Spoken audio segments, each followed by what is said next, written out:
so you're in the new Scorsese movie. Just go, let it rip. Well, I want to hear everything about it. Boy, I mean, when I got that phone call, I was like assuming that if I did read for the film, I was going to read for a gangster role, because it is a gangster movie with with a different twist to it. But I get called in to read for a few roles. And Ellen Lewis, an amazing casting director, just so comfortable to read for. She, did all of Marty's movies. So you're like, he's got to have some type of faith in her. Like he she knows what he likes. So I was assuming she didn't, the office didn't tell me what I was reading for. So I just assumed it would be for a gangster role. Basically said, we're looking at you for about maybe 3 roles, or considering you for 3 roles. I'm like, all right, cool. And I wound up going in, and as time went on, my agent was telling me they're considering you for the role of Mayor Frank Rizzo of Philadelphia. And right away, I'm like, on YouTube, like, who's Frank Rizzo? Because I didn't know who he was. And I'm like, well, he's kind of tall and he's kind of meaty. And I said, wow, what a character. Did you see some of his clips on YouTube? Hilarious.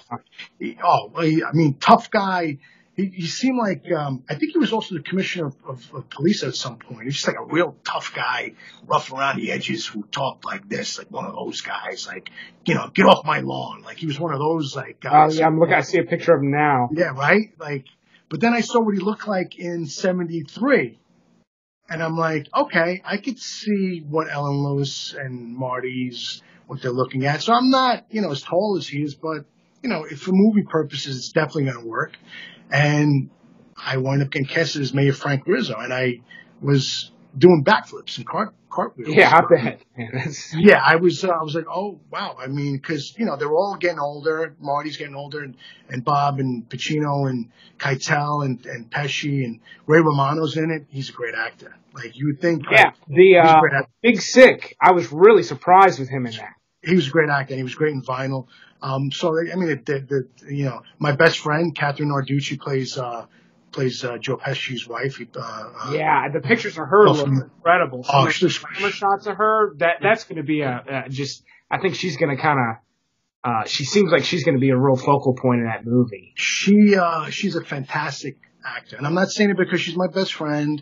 We just get each other, and we've been great friends for a long time. She's an amazing talent. A lot of casting directors, agents, producers, directors, they have no idea what she's capable of doing as an actor. Again, being Italian American and myself, we always kind of get placed in that box. Yeah. And I still do get placed in that box, but I try, whatever, if it is of an Italian American character or an Italian character or a New York character, I try to be as authentic as possible and try to bring a little something different to it, because there's so many people try to do it, and when they do it so bad. I'm sure there's a lot, you could probably talk for hours on it, but, what's Scorsese like on set? Just joking around a lot, but like really, really, joking around, but getting the best out of the actors and letting actors create their space. I was on set for about almost 2 weeks because it was a big scene. It was like a continuous scene where a lot of stuff was going on. They were honoring De Niro's character, and Pacino as Jimmy Hoffa. Jimmy Hoffa was holding a charity event, and the mayor was there, and a few other politicians were there, and it was kind of like, I think it was like a fundraiser for De Niro's character. So it played out because it was just a beautiful, just like it was like the Copa from Goodfellas, like on steroids. Like, wow. It was just like it was just a beautiful setting. So, they kept every single actor and even background actors for, the time that they were shooting that scene. And that scene almost took, I think, 2 weeks. Now, they shot a few different, ways of like my character, a scene here, a scene there. But the movie, runs so long, it's so long. I don't know what they're going to use. From what I'm hearing, it runs I think there's 244 scenes in the film, something like that. Yeah. But I'm in a scene that's very crucial. I'm in a scene that's very crucial on the film. So I'm like, I don't think I'm going to get cut out, but I don't, I honestly, I don't care if it's like waving and saying, Yeah. how's everybody doing? Great. And, walking away as the mayor of Philadelphia, like, it was one of those experiences where, like, I couldn't believe that I was on a dais with Al Pacino and Robert De Niro, but I never worked in a scene with Al Pacino, but I worked a few times with De Niro, which was one of my main goals as a kid. Yeah. And, my first professional acting job was being an extra on a Bronx Tale. I think I got paid $30. I wasn't in the union. I wasn't in SAG. It was like 1992. And then years later, he casted me in The Good Shepherd. He like handpicked me out of like 100 saw guys. that. Yeah. And I was like, wow, I was like an extra in that. And then he directs me in The Good Shepherd. And then a few years go by. And then I did The Family with Luc Besson. And I had a little cameo role in that. And I'm like, all right, so that's like the third time we're there. And then I'm like, oh, and then The Irishman comes along, and I'm like on the days with Pacino and De Niro. And I'm like, and then in a room with Joe Pesci, Harvey Keitel, Ray Romano. Oh, I didn't know Keitel was in it too. Yeah, he plays Angelo Bruno in the film. He hadn't been in the Scorsese movie in a long time. No. For that matter, neither is De Niro. No, De Niro. I mean, no, De Niro hasn't been in a Scorsese film because De Niro, Scorsese, did, banged out a couple of great films with Leonardo DiCaprio, and I'm sure you know that De Niro's the one that introduced Leo to Scorsese, which is pretty cool, like passing the torch. Creative differences and stuff, and De Niro was just wanting to do different things, and which is fine. I mean, they had a good run of movies, but it's so cool that his next movie is De Niro and Pesci, and has Al Pacino's never been in a Scorsese movie? Am I wrong about that? Nope.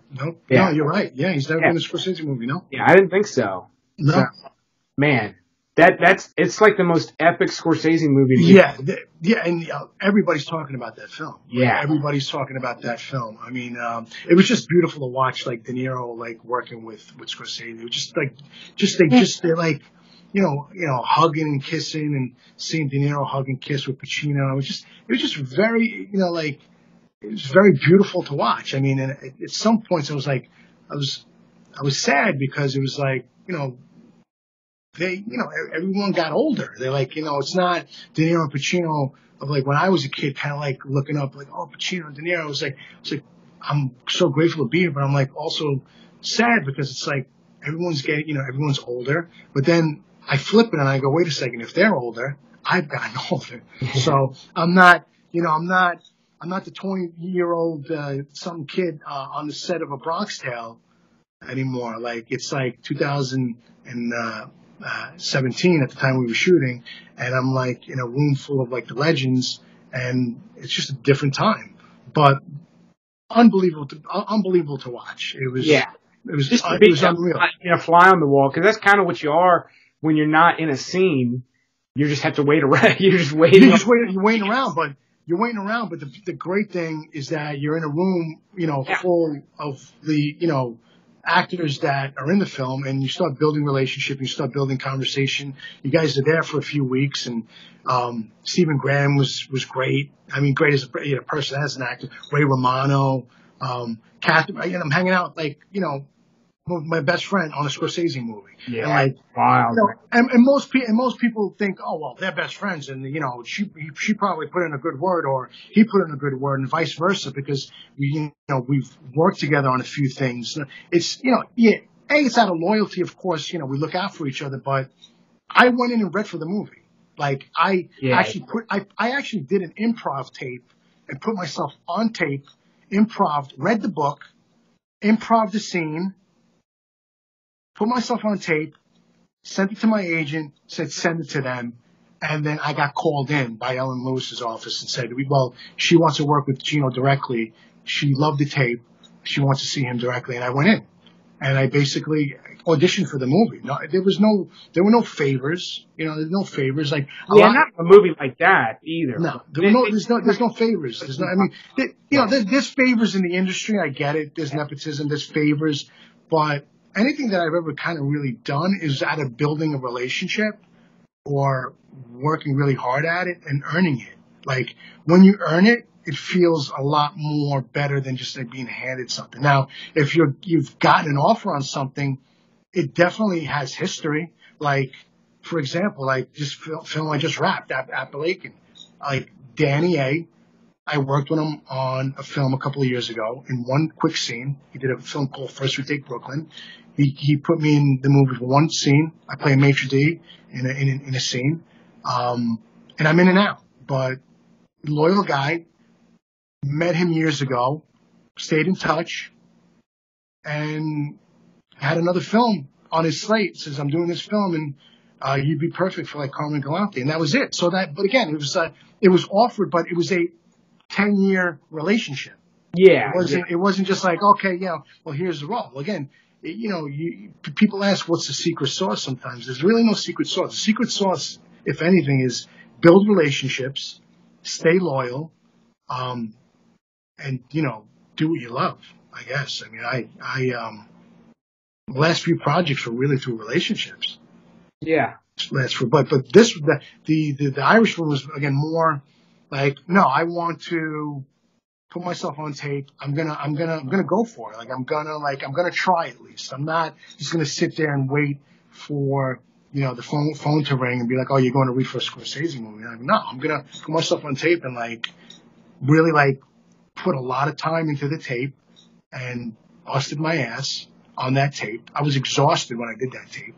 I wasn't like, I was excited about doing the tape, but it wasn't like I was like, all right, I like put a few hours into putting a great tape together, consulted with a few of my friends, and like, no, it's great tape. Send it to your agent, have them send it in. And then they called me in and then got the offer like months later. But it was a little nerve wracking because I went in like, June, and I think I got the call in like October.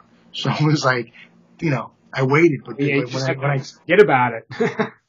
I went to Greece, and I was thinking, that's what I was thinking about. I was like, am I going to get this film? And like that's the toughest part with acting. You go in an audition and you think you do great, and you never get the call back, or you never get the call or the offer to be in a film or a TV show, and then you don't think about it and you let it go for a little while. And I did. After a little bit, I let it go for a little bit. I'm like, it's already like September. I'll just let it go, whatever. And then like end of September, early October, I get the phone call. I was like, what? Yeah. Yeah, again, just like, kind of like the wow factor came in. I forgot about it for a while.